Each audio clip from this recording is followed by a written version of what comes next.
본 동영상은 행정안전부와 한국정보화진흥원의 지식정보자원관리 사업으로 제작되었습니다.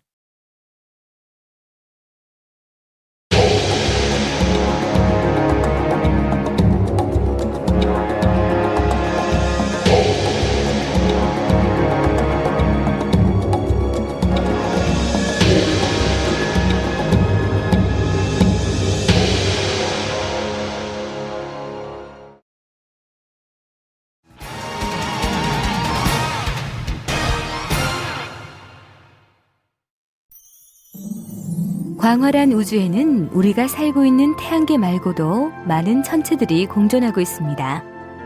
별, 성운, 성단, 은하라 불리는 신비한 천체들이 그 주인공이죠. 이 넓은 우주에서 가장 기본이 되는 천체는 바로 별입니다. 별은 또 다른 이름으로 항성이라 불립니다.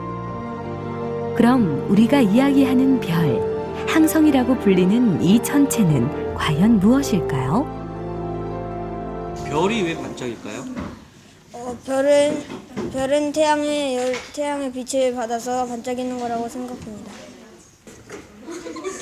모르겠어요. 반사해서 태양빛 반사해서. 그러니까 태양빛에 반사돼서 반짝이는 것 같아요. 별은 한마디로 정의하면 스스로 빛을 내는 천체라고 이야기할 수 있습니다. 그렇다면 별들은 어떻게 스스로 빛을 낼 수 있는 걸까요? 그 해답은 별 중심부에서 일어나는 핵융합 반응에서 찾을 수 있습니다. 핵융합 반응은 두 개의 원자핵이 모여서 하나의 무거운 원자핵을 이루는 것을 말하는데, 젊은 별에서 일어나는 핵융합 반응은 4개의 수소가 1개의 헬륨 원자로 변하는 과정에서 약간의 질량이 손실되며 그 손실된 질량이 에너지로 나오게 되는 것입니다.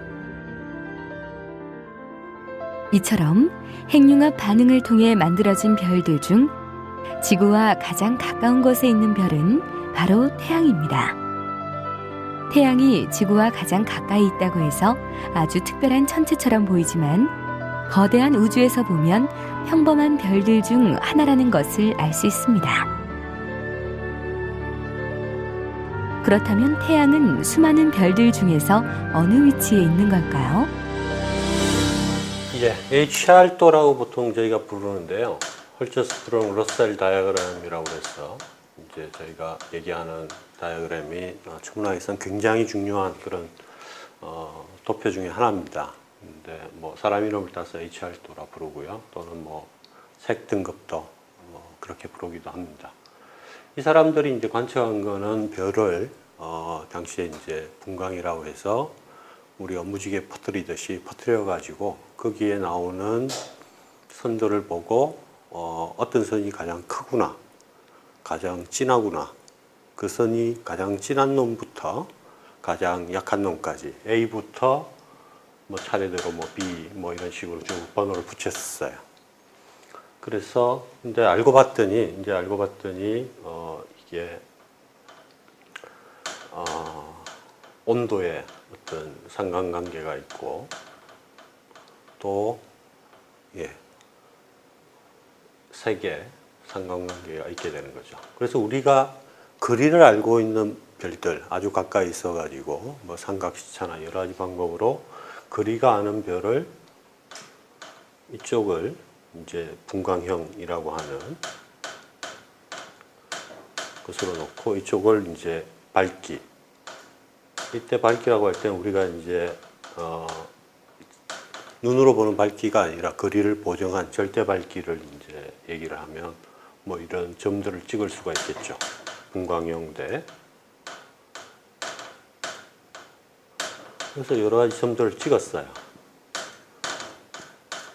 뭐 이 별은 여기 가고 저 별은 어디 가고.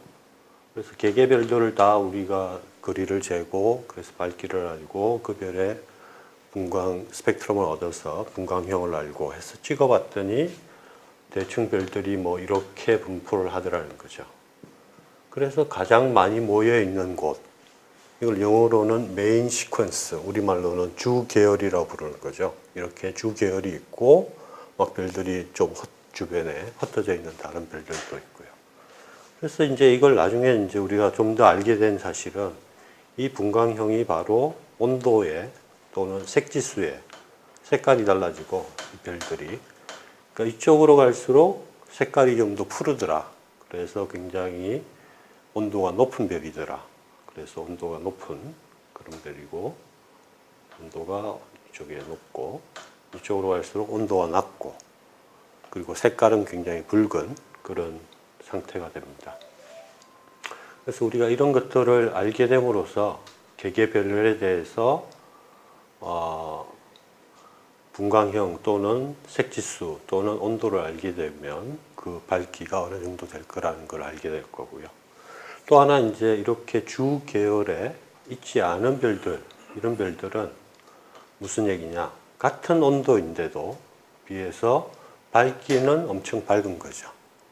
즉 다른 얘기로 하면 온도는 같은데 밝기가 훨씬 더 밝으려면 덩치 자체가 굉장히 커야 된다라는 거죠.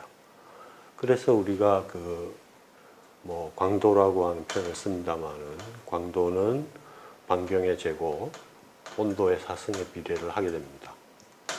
그래서 우리가 대충 같은 온도라고 하면 어쨌든 덩치가 더 커야 우리 눈에 하여튼 절대적으로 밝아지겠죠. 그래서 이런 쪽에 있는 별들을 우리가 거성이라고 부릅니다. 덩치가 굉장히 크다는 뜻이죠. 그래서 우리가 태양은 그럼 어디에 속하느냐, 어떤 분광형이냐 이런 것들을 다른 별들하고 비교를 해가지고 여기서 얘기한 A, B, C, D 이 A, B, C라고 얘기할 때는 우리가 수소 H선에 뭐 H알파 6563이라고 불리는 옹스트롬이라고 불리는 그 파장에 있는 별의 스펙트럼 흡수선을 보고 얘기를 하는데 거기에 대략 한 G2 정도가 됩니다. 그리고 다른 많은 별들과 같이 주계열이라고 속하는 데에 속해 있는 거죠. 그래서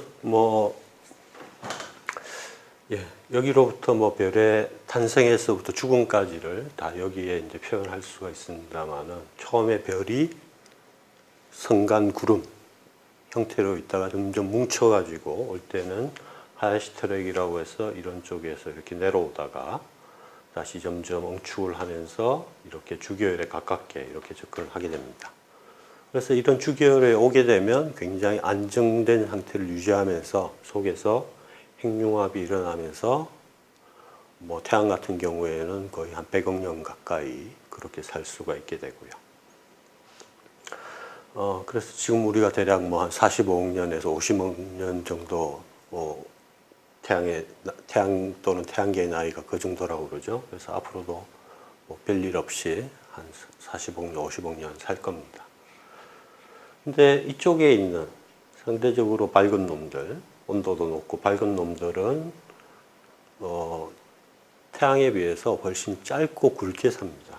그러니까 굉장히 밝기도 밝을 뿐만 아니라 덩치도 무겁기도 하고 그리고 수명도 굉장히 짧아서 아주 많은 빛을 태양에 비해서 단위 시간당 훨씬 많은 빛을 내기도 하고 훨씬 더 무겁고 훨씬 더 수명도 짧아서 심지어는 한 수백만 년, 수천만 년 정도 여기에 살다가 다른 데로 떠나버리기도 하죠. 그래서 이런 HR도 또는 우리가 색등급도라고 부르는 게 별의 일생 전체를 이해하는데 굉장히 중요한 그런 역할을 하고 있습니다.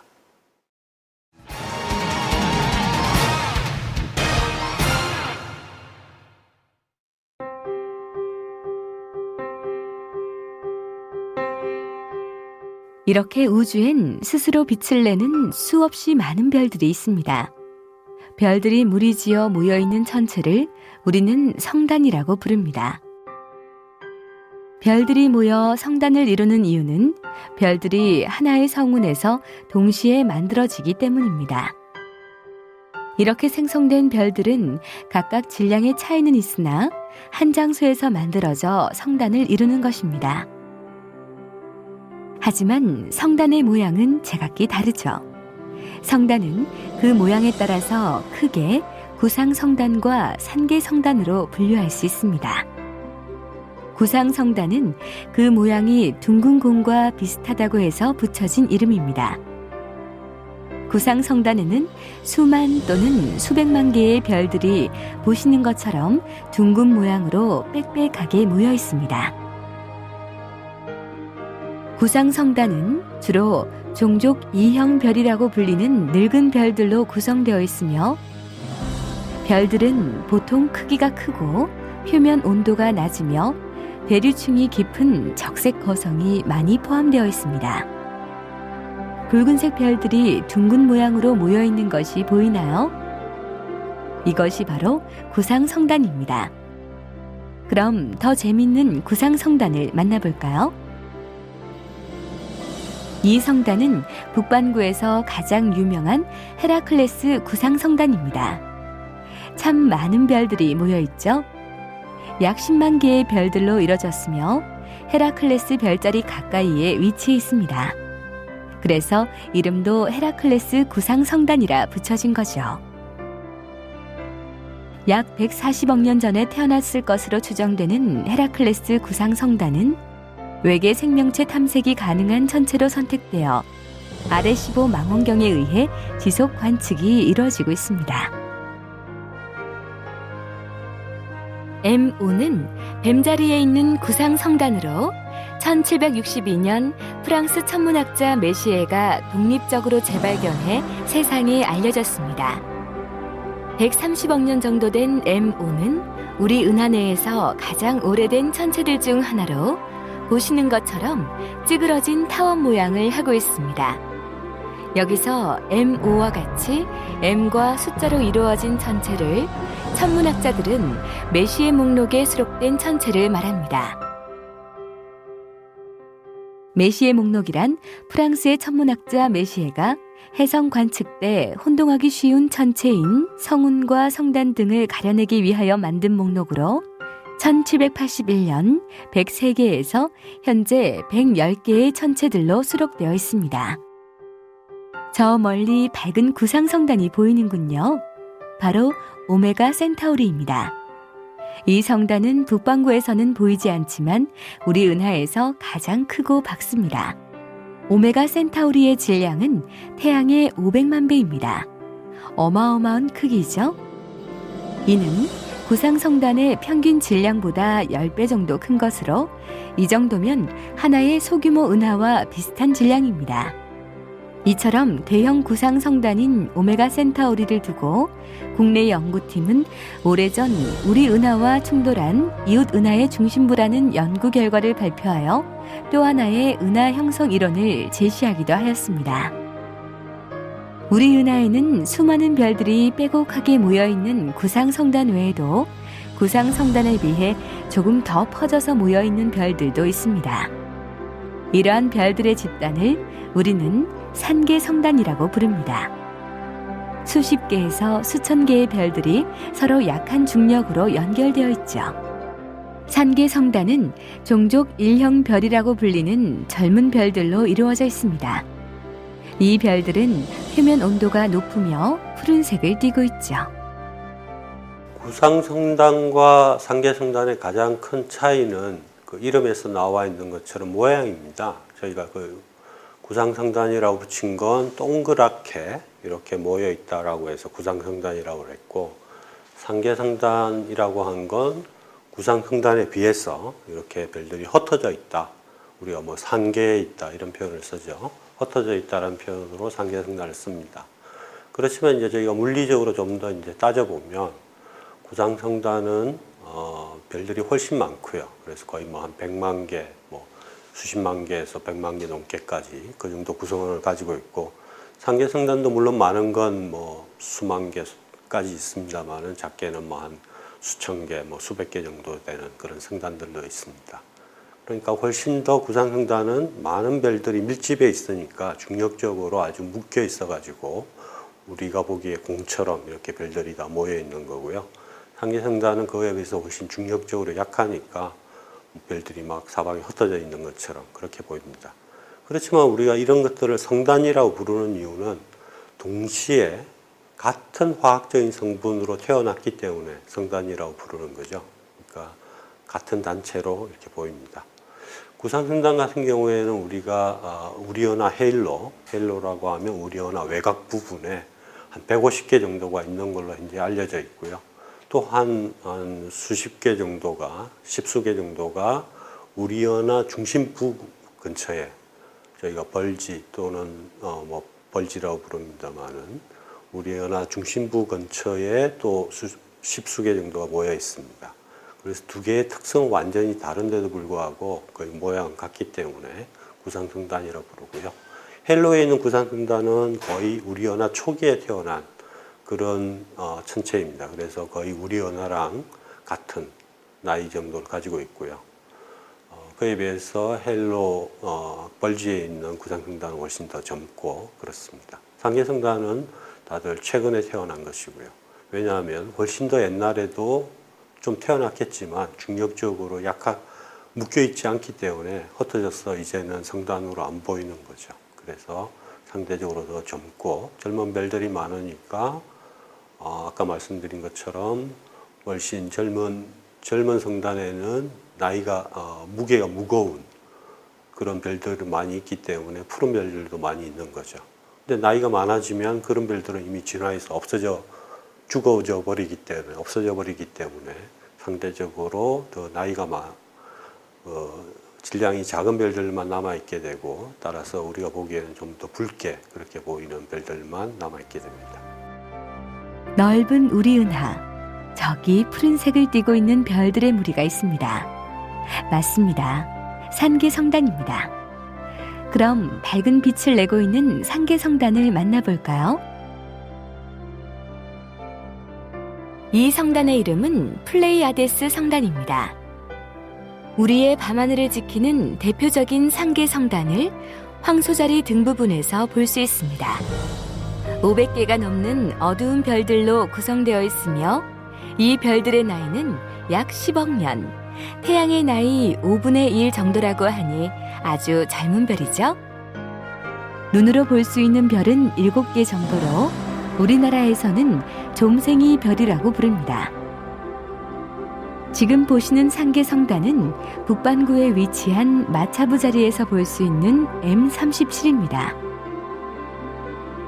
약 3억 년 전에 형성되었으며 500개 이상의 별들로 이루어져 있습니다.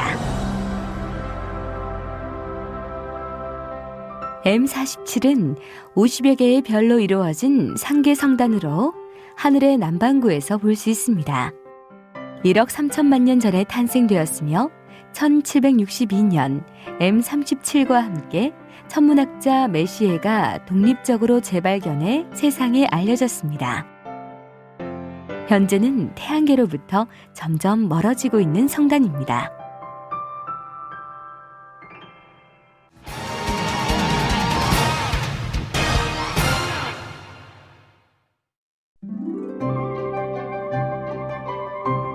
우주 공간에는 이렇게 밤하늘에 반짝이는 별들도 많지만 별 외에도 많은 양의 가스도 존재하고 있습니다.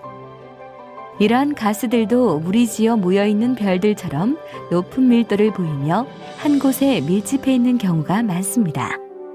우리는 그것을 성운이라고 부릅니다.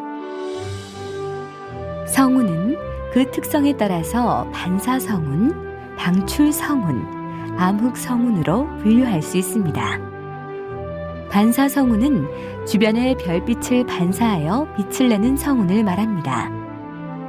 반사성운은 주변의 먼지에 따라서 달라질 수도 있으나 대부분의 경우 푸른색을 보이고 있습니다. 이렇게 대부분의 반사성운이 푸른색을 띠는 이유는 먼지에 의해 산란이 파장이 긴 붉은색 빛에 비해 파장이 짧은 푸른 빛에서 잘 일어나기 때문입니다. 광활한 우주를 떠도는 가스와 먼지들이 만들어낸 신비한 반사 성운들을 만나볼까요? 오리온 자리에 푸른색 1등급 별인 니켈의 빛을 반사해 나타나는 이 성운은 마기할멈 성운이라는 아주 재미난 이름을 가지고 있습니다. 퀭한 눈과 매부리 코, 주걱턱 모양이 마치 동화 속 마귀할멈의 옆모습처럼 보이지 않나요? 이 성운은 페르세우스 자리에 있는 반사 성운입니다. 태어난 지 100만 년도 안 된 젊은 별들이 수백 개가 있으며 먼지와 가스의 밀도가 높아 별 탄생이 활발한 지역입니다.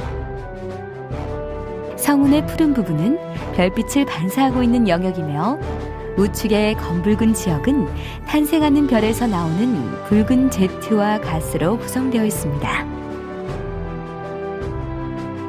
이 성운은 오리온 자리에 있는 반사 성운 M78입니다. 먼지 구름이 별빛의 푸른색을 반사해 마치 가스 구름이 빛을 발하는 것처럼 보입니다. 또한 M78에는 45개의 황소자리 T형 변광성이 발견되었습니다.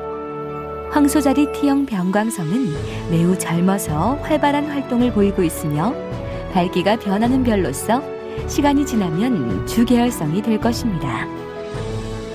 성운 중에는 반사 성운과 달리 스스로 빛을 내는 방출 성운도 있습니다. 방출 성운은 성운 가운데 매우 뜨겁고 밝은 별이 있어서 이 별에서 나온 강렬한 자외선이 주변의 기체를 자극해 스스로 빛을 내고 있습니다.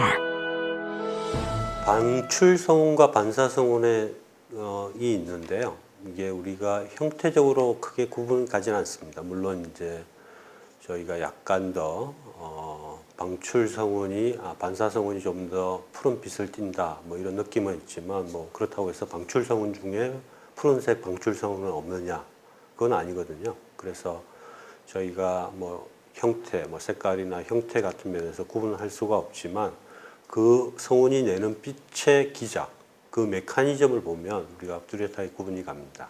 즉 방출 성운은 천체로 주변에 있는 밝은 천체로부터 오는 빛을 스스로 흡수를 해서 자기가 다시 빛을 내놓는 거고요.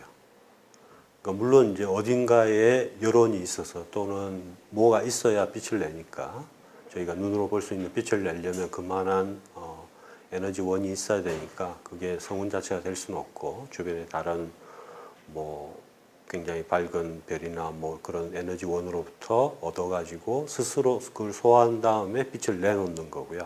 반사성운은 우리가 낮에 하늘이 파랗게 보이는 것처럼 그 주변에 있는 그런 광원을 산란을 시켰어. 그러니까 소화하지 않고 바로 약간의 산란을 통해서 우리 눈에 들어오도록 하는 그런 차이입니다.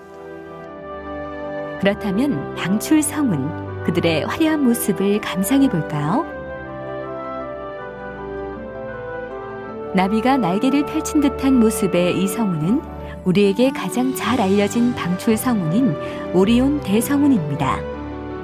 별 탄생이 활발하게 이뤄지는 성운으로 현재도 별이 계속 탄생하고 있습니다.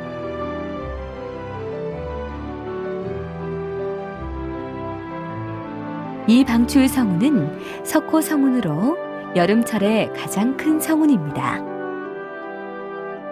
궁수 자리에 위치하고 있으며 날씨가 맑은 날에는 쉽게 관측할 수 있습니다.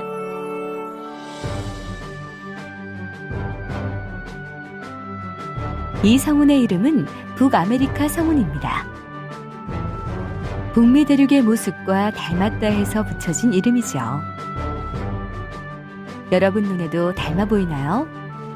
여름철 백조 자리의 알파별 대내부의 동북쪽에서 만날 수 있으며 밤하늘이 어두운 지역에서는 망원경 없이 맨눈으로도 볼 수 있을 만큼 밝은 빛을 띠고 있습니다. 앞서 만나본 성운들은 빛을 반사하거나 스스로 빛을 내는 성격을 띠고 있다면 암흑성운은 주변의 밝은 성운이나 별빛을 가려서 어둡게 보이는 성운입니다. 암흑성운은 그 자체는 빛을 내지 않지만 배후의 별이나 발광성운의 빛을 흡수하기 때문에 우리에게는 검은 덩어리 또는 띠 모양으로 관측되고 있습니다. 암흑성운 중 가장 잘 알려진 성운은 말머리 성운입니다. 멀리 말머리 모양으로 솟아있는 암흑성운이 보이나요? 이 독특한 말머리 성운의 모습은 방출 성운 앞에 빛을 내지 못하는 성운이 있어서 주로 성운을 구성하는 성간 먼지에 의해 빛이 가려진 모습이 마치 말머리 모양처럼 보이고 있는 것입니다. 이 암흑성운은 모습이 흡사 담뱃대에서 연기가 올라오는 것처럼 생겼군요. 그래서 이름도 담뱃대 암흑성운이라고 불립니다. 성간 티끌이 주변의 별빛을 차단하면서 이런 신비로운 모습을 보이고 있습니다.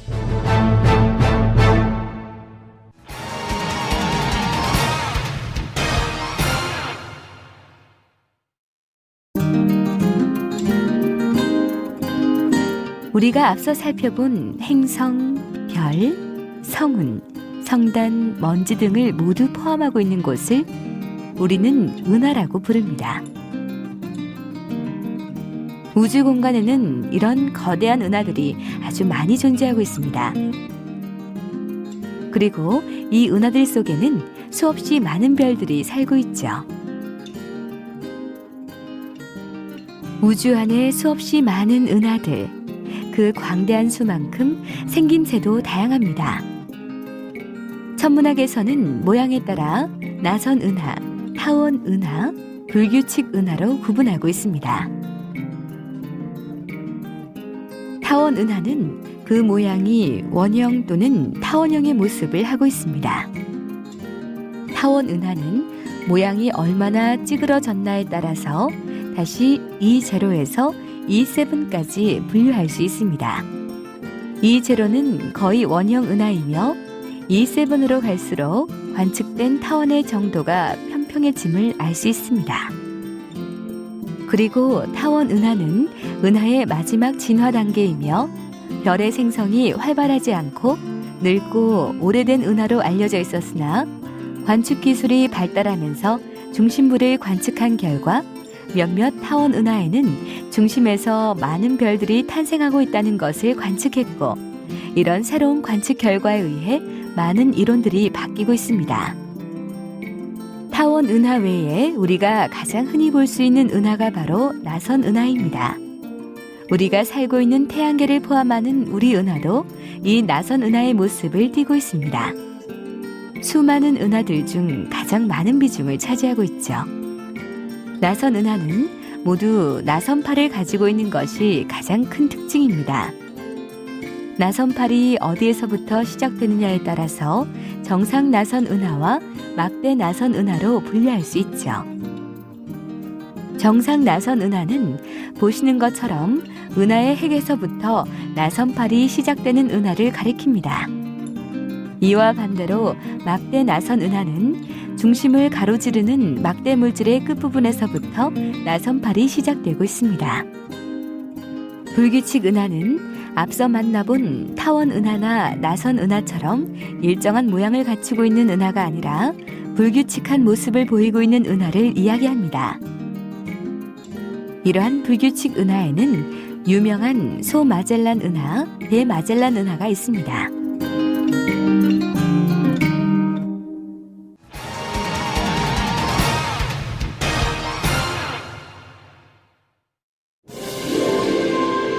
타원 은하, 나선 은하, 불규칙 은하, 다양한 은하들이 많이 모여 있는 곳을 우리는 은하군이라고 부릅니다.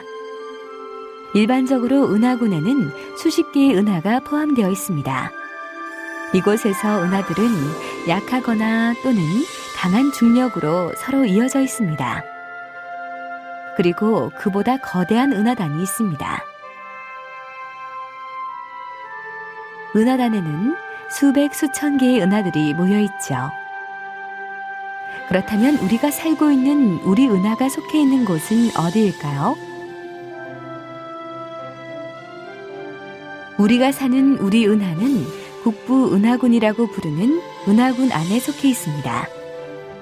국부 은하군에는 안드로메다 은하, 대마젤란 은하, 소마젤란 은하 등의 대략 20여 개 정도의 천체들로 이루어져 있습니다. 수백 개 이상의 은하들이 모여있는 은하단은 규모가 크지만 멀리 떨어져 있기 때문에 은하단 주위에 있는 별자리의 이름을 따서 명칭을 결정하고 있습니다. 처녀자리 은하단은 은하계에서 가장 가까운 은하단으로 대략 3,000개 정도의 은하가 모여 있습니다. 머리털자리 은하단은 가장 잘 알려져 있는 은하단으로 10,000여 개의 은하들이 모여 있습니다. 이 밖에도 센타우루스 자리, 헤라클레스 자리 은하단 등이 광활한 우주에서 우리에게 자신의 존재를 끊임없이 알리고 있습니다. 태양계가 우주의 전부라고 생각했던 시절이 있었습니다.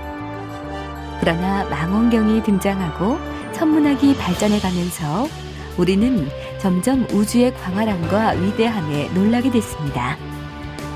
태양계가 우주의 전부가 아니라는 사실도 알게 됐죠. 별, 성인, 성단, 은하.